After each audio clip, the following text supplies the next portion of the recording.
Welcome to the Real Life Groups Leadership Podcast, a conversation about creating small groups where people grow in spiritual maturity in relationship. We're focused on you, the small group leader, giving tips and tools to help you lead effectively.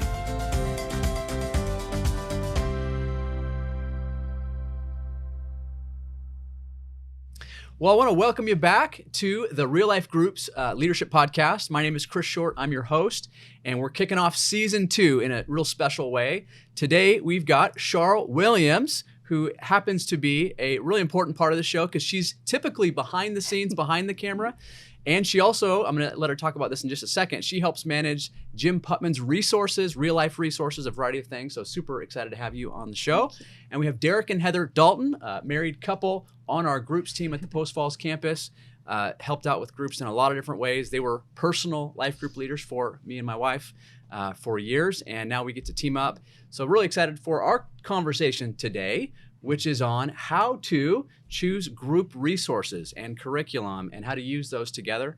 And so just excited for this. I thought it'd be kind of fun to kick off with just kind of a most awkward story, just kind of say, as we think about picking a group curriculum, to a study to go through, what is an awkward moment that you experienced in a group or something like that?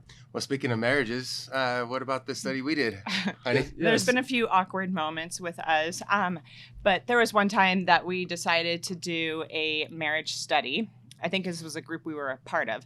But anyway, we had a woman in there who is married, but her husband never attends. He doesn't go to church and didn't really want to participate in anything group related. And so when we did a marriage study, it was really awkward for her to participate or want to show up. Yeah. And we kind of realized that was a miss, but we're already, halfway in and had to just kind of power through and have some good side conversations to help her still feel welcome and wanted and valuable and all of that. And so that was awkward and I wouldn't recommend it. No, thanks for sharing that. I was thinking for a group that we had through the COVID season, we had chosen to do a 13-week deep study, and the first month, maybe 6 weeks of that was on video. And I remember watching people being like, I think they're asleep on camera, and this is just not the right choice. We should have had something a little more interactive. So that was a miss for the study that we chose. Okay, Sharyl, I'm going to throw a different question at you because I think, hey, I'm sure you have some awkward stories, but tell us what it's really like to help manage, if you even say that word right, with Jim Putman and his resources.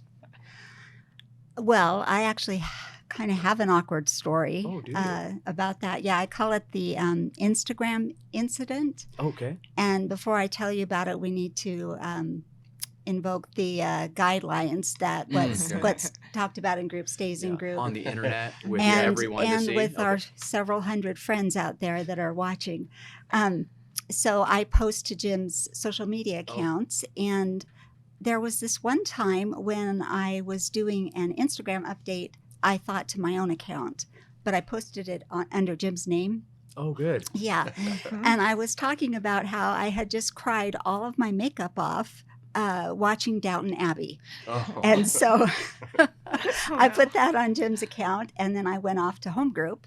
And my phone just started blowing up, and I'm like, wow, so people popular. Loved they loved my little story. And I looked down, I'm like, oh no, I've made a horrible error. I love it. Yeah. And then people were probably asking Jim all week about Downton Abbey and how the show is going, right? Well, the good thing is I waited, I took it off really quickly, so it didn't get too many views. And then I waited 2 weeks to share with him that I had done that.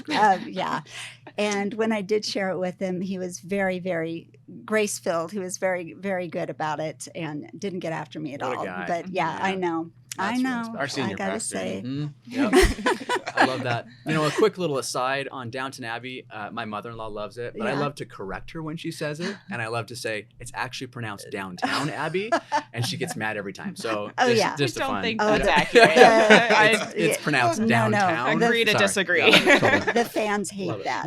They do. They really do. They're pretty hardcore. Well, let's jump into some questions based on this topic, and kind of a first easy question that we're just thinking about when we're thinking about group curriculum and a study for a small group. How would you go about deciding what study or curriculum to go through? What have you guys learned about that? Yeah, it all depends. I would say kind of. Let me put the mic closer to me. Yeah, right here. There you are, Diva. No, it depends on the season that you find yourself in.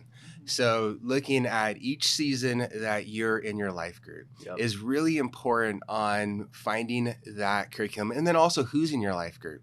Like for us, that awkward story of, if there's someone in your group that, let's say you have, 4 singles and you're doing, or people that aren't even, don't have kids and you're going to do a parenting class, or you have 4 singles and you're going to do a marriage study, finding that curriculum that is going to hit the majority. And really it's looking at, okay, how am I going to take God's word, right?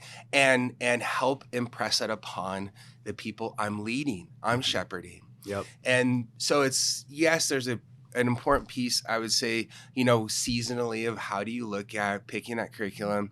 And then also the important piece of well, actually, I'll let Heather share. Well, I was going to say, too, that you can take any curriculum that's maybe more of a generalized topic and still talk about marriage within those things and parenting within those things. Because if that's a season of life you find yourself in, or your people find yourself in, those are naturally going to come up. And I love that God's word is living and active, and he's going to meet us where we're at. And so really the topic and the choice of curriculum is so secondary to the real goal of life group, which is growing in spiritual maturity.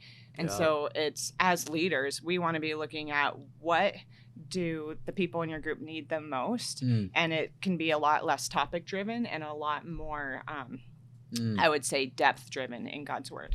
Yeah. So you're saying God's word is a principle regardless. You're going, his word applies to so much. So don't shy away from that. For sure. I also heard you say something really important, which is really the goal of a group, and going, we're trying to help people grow in spiritual maturity. We're doing that in a relational environment. And so really maybe the wrong question to ask, is what's the right study? It's how do we help them grow, right? We're trying to help them grow. Sharyl, any other thoughts on that? One thing I was thinking is that whenever you have God's people and God's word together, God's spirit is going to show up. And it's just, the word is so powerful, and the things will come out that the people are dealing with kind of organically through the study, even if you're not targeting specific things. And that's a good place for that to start, for those to come out where they're in relationship, and then maybe it can be followed up on. Yep. I was just going to say another thing, actually, as Chris was, important piece of our groups is, going back to the goal, going back to the heart, as you were saying. The heart really, or the goal of a group, isn't to find what's the best curriculum. That's not our heart. It's really in that depth of, how am I going to help my people love God and love others well? And finding where are they in each season of their life, and then also the seasons that you find yourself in, right? We're in the fall season and we're coming into the holidays. And so just taking each of those pieces and be able to help them in, okay, there might be some things coming up in the holidays where I need to help navigate family dynamics. I need to help them navigate just, if, time with their kids or with their spouse or with family and friends. And what does that look like in picking curriculum when our goal and the purpose of our group is to help people grow in spiritual maturity, and we're going to do that in relationship. Yep, that's super good. Yeah, so let's talk practically for a second about, the how, of choosing a study. Is there a time to kind of go off of, maybe, for us at Real Life, most of our study is following a sermon series. Is there time to kind of go off track and pick a specific study to focus on? And then how would you go about that? Is that like throw it out to the group as a whole and you're just kind of like democracy, or like, what do you guys think on that? I definitely have opinions on this one. Oh, good. Sure.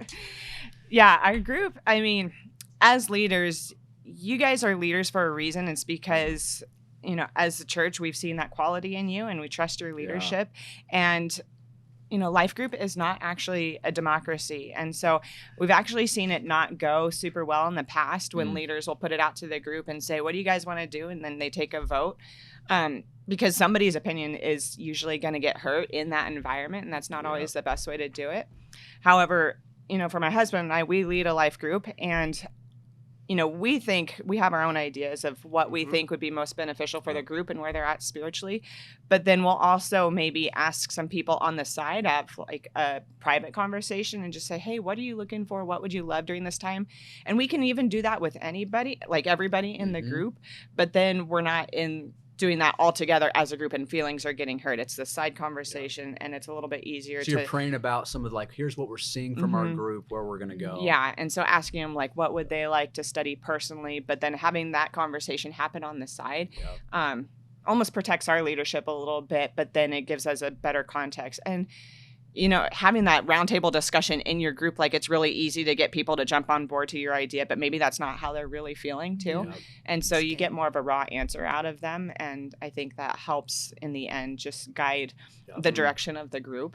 And they might go, hey, I want to do a 30-week revelation study, right? I did that when I was in high school. Yeah. This is what we're going to do. And I was like, wow, but maybe that's not what I needed, right? Yeah. And that could be a great study, and it probably is, but maybe not for every group at the time that they're in. That's really good. And I would also say seasonally, it depends. I know you were mentioning this before. I would say normative, we would love for our people to go through the sermon series. We get a lot of times where sometimes we've heard people say, we don't necessarily go deep enough, in our in our message. And so for us, as your group's pastors and your group's team, we definitely care about going and diving deep into God's word. And with that, it is where you can then have this sermon and you take the sermon notes and that's a jumping off point into going into, okay, what was Paul really saying as we're going through Ephesians, right? We finish up that series. But there's times when our heart is really to go through the sermon series. And, we would say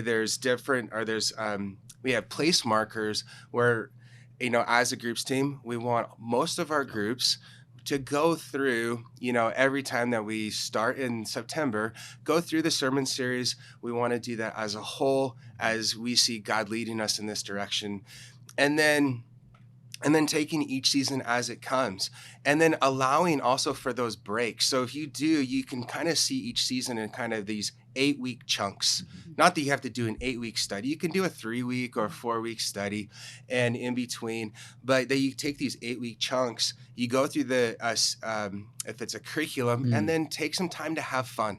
It's also important, in picking and keeping people engaged in what you're going to do in curriculum, with also having fun and not just trying to power through each topic or each season and just move on to the next thing. That's really helpful. That's good. Yep. Yeah. Sharyl, thoughts on that? I was just thinking, I actually love it going through the sermons, and I wanted to actually give a shout out to Heather. She's one of the ones that puts together the questions that go with it, and they put a lot of thought into those questions. They're an awesome tool for group leaders to use, and that way, even you can say to the group, what service did you go to? Did this happen at that? It's another connection point, and you're all on the same page then with what you're studying. That's really good. But I would say that if you decide to do something topical at some point, there's a lot of things available on Right Now Media, and that's a free gift that Real Life offers to all of our members. Is a membership to Right Now Media, and it's like the Netflix of Bible studies is what we call it. But Real Life Ministries has a page on there where we have some recommended things that you can go through, just shorter studies, maybe just to take a break for a while and watch a video and then go through the questions. And we even have some from our church that have been made through Right Now Media that can be used. It's really good. Awesome.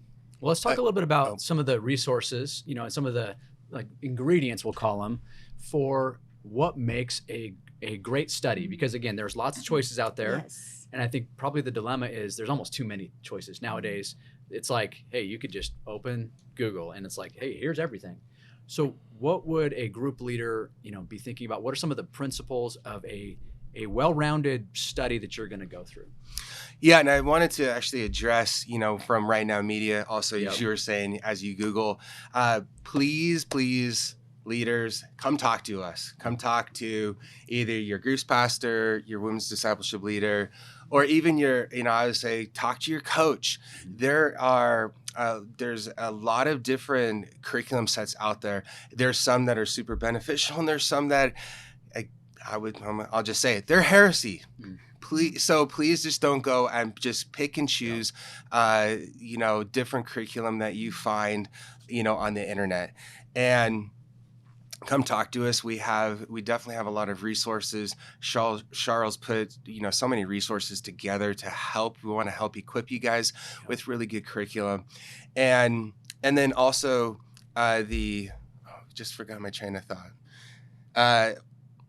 The video, that's what I was thinking of. So with the video is, if you guys are going to do videos, and we've done video studies, so I love them. I love it on Right Now Media, but try to keep video studies to like a 9-minute mark. There's video studies on Right Now Media or on Google that are really good.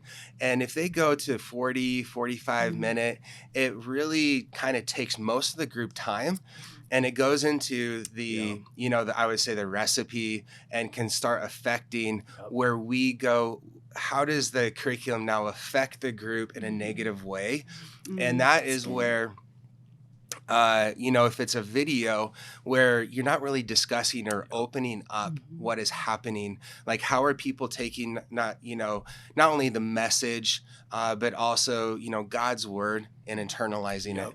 And so there's a couple of different things that we talk about. One of those is the 70-30 rule. So regardless if you do a video or if you just do a study, our heart is that you as a leader would speak about 30% of the time. Okay. And that is taking in prayer, doing prayer, doing announcements, doing vision of why you guys are meeting, doing guidelines, right? All of the different recipes or template of a good group. And you would only do about 30% of it, because we really want you to help facilitate a great discussion by asking questions. And that's the next piece is asking questions that are driving in a certain direction. Right? So we call that being an intentional leader. And in that we have, you're asking head level questions, right? You want to discover what do they know about God? What is that they're learning? Okay, I'm discovering this about God, or God's goodness, right? So you're asking those head level questions, and then that you're transferring the longest distance in mankind, and that's 16 inches. Every time it's so difficult. It can be difficult to go from the head to the heart. So good. But that is where we want people to have a place where they can be known, and they can you can discover, what do they believe? Not just know, but believe about God's goodness. That's really good. Heather, talk about that for a second. In your curriculum, questions that you're building, and even just the head, heart, hands. Just talk about that. Yeah, for sure.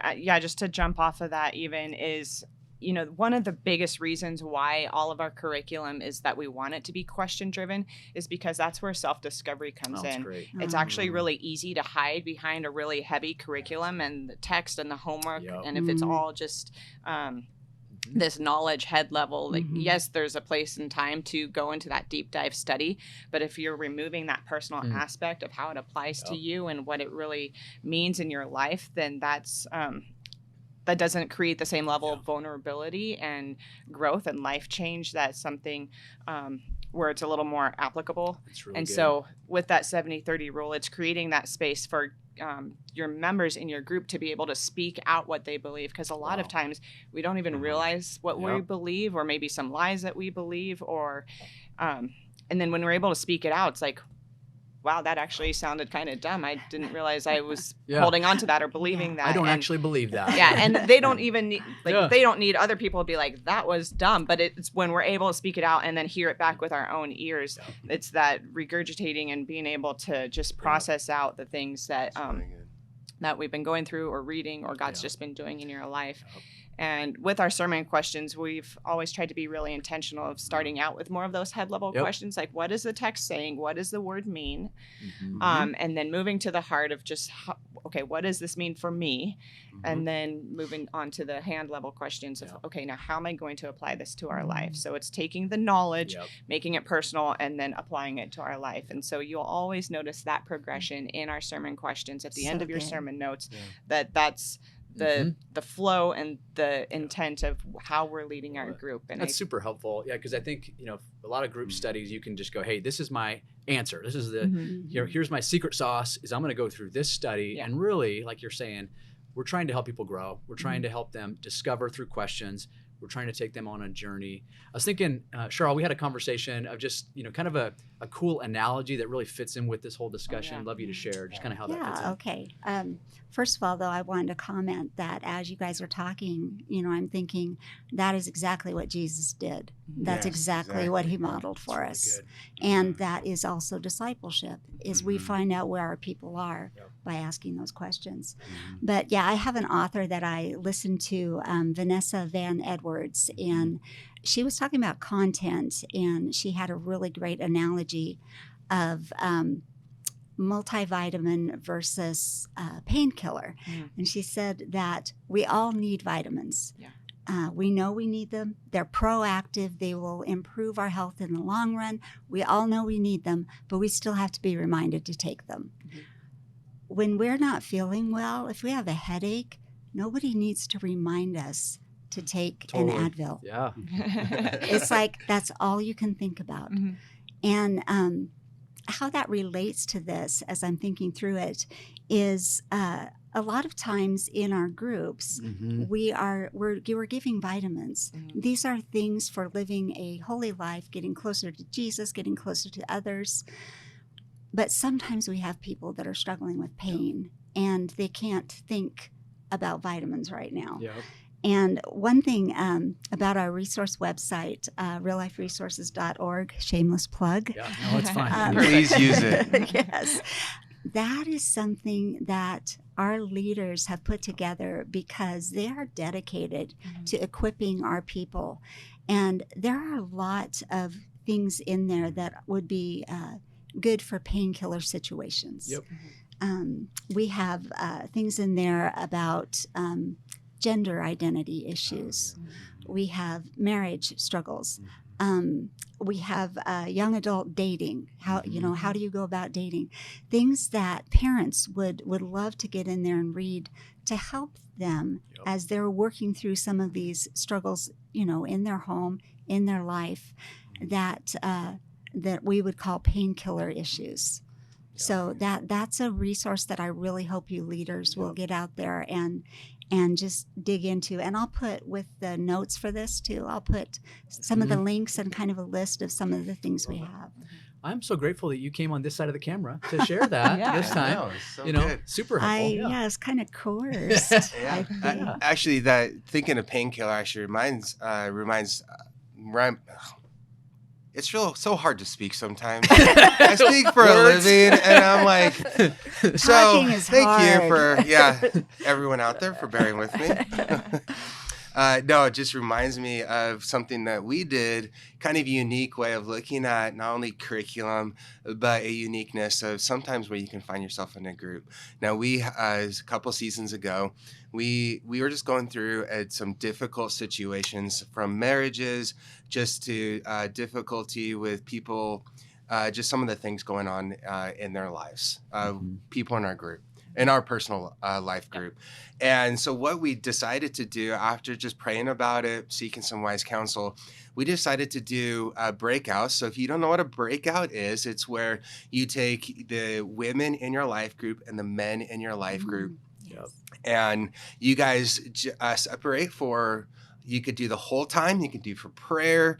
So just depending on where you find yourself for that night and what you want to do. But we happen to do it for the whole time. And we not only did it, once, we recommend doing it at least once a month or so, but we did it for a whole 7 weeks through a curriculum set. So I took the guys, we just went to the garage, our host home's garage, put a space heater out there, and we sat around and we did a curriculum on Right Now Media on being a godly man. Love it. Yeah. And then the gals. Yeah, we did a study on emotions, and it walked through the book of Psalms and just looking at different emotions and acknowledging that. But it was a really cool space to be able to address multiple pain points that different people were experiencing, and we weren't honing in on marriage or parenting or whatever the isolated thing might have been, but just walking through God's word. But having it in that breakout session, we were able to go so much deeper, and our group grew exponentially during that time. And so it's not something we would recommend forever, but to have a set aside time, like this is what we're going to do for this many weeks, and this is our plan. It was really a cool experience. Doing it's really taking that to heart. Guys with guys and gals with gals is so important. So important when you look at the whole season of your life group. I'm not saying that you have to do that like is a men's group more important than a life group. No, not at all. But there are certain seasons where you can expand and do a whole curriculum, expand your breakout, and go through a curriculum that's an 8-week study or a 4-week study. And do that, and you'll see, at least we saw so much growth and so much connection through that, and just allowed the guys to open up and the gals to open up. So just highly recommend. And I was just thinking of that when you were talking about painkillers. I love it. I think this is so helpful. I'm just going to bring kind of a couple things together that I heard through this conversation. I think it's really been helpful to go. It really isn't about picking the perfect, study that just solves all the problems. It's about leadership, and it's about a leader identifying what are some of the things that my group needs. And your story was a great picture of that.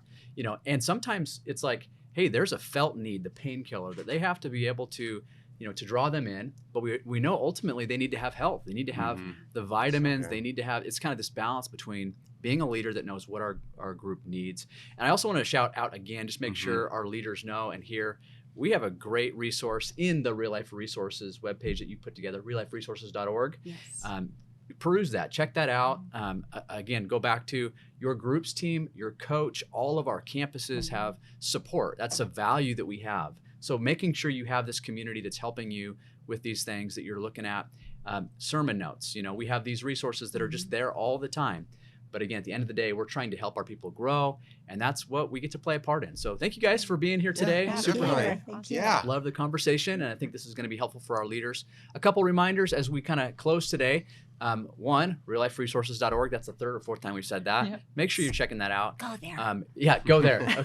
Okay, you watch it. Okay. Finally, we would love your help with this resource. We believe it's helpful. It's been helpful for so many leaders. If you would like, rate, and review this and share it with other leaders that you know of, maybe it's your host home, make sure you do that just to get this resource out there. We would love to know of future topics that you're looking at. Talk with your team or drop that in comments if you're watching on YouTube. We'd love to hear from some of those from you of what would be most helpful. And again, thank you for what you do in impacting the world, reaching the world for Jesus, one person at a time, creating biblical disciples in relational environments. Amen. We're seeing the difference made in our community, and just want to say thank you for all that you do. We'll see you next time. We are grateful for the investment you make each week as you reach the world for Jesus, one person at a time, and make biblical disciples in relational environments. For notes from this show and other great resources to help you grow, visit realliferesources.org.